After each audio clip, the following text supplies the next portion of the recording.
साहिवाल से इरम आसिफ की रिपोर्ट के मुताबिक हल्के खुदा की खिदमत को इंसानियत के मराज कहा जाता है। साहिवाल में राह हक वेलफेयर फाउंडेशन इस जज्बे को अमली शक्ल दे रही है।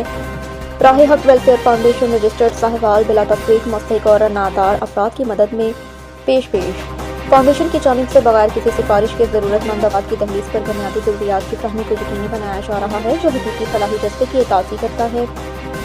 उम्मीदवार सूबाई असम्बली PP 198 और चेयरमैन राह हक वेलफेयर फाउंडेशन चौधरी सोही रंजन और सदर सीनियर कालम निगार मियां बाबर सगीर की क़यादत में ये इदारा है बेसहारा अफराद के लिए उम्मीद की किरण बन चुका।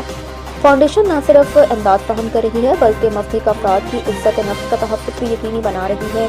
चौधरी सोही रंजन का कहना है कि इंसानियत की खिदमत को शार बना के न सिर्फ दुनिया बल्कि आखिरत की कामयाबी भी हासिल की जा सकती है।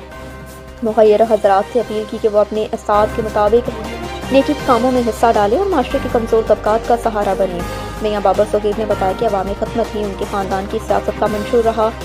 बकौल तालीम और फलाही मंसूबे हमेशा उनके तरजीहात में शामिल रहे और इलाके की खिदमत का ये सिलसिला आइंदा भी जारी रहेगा।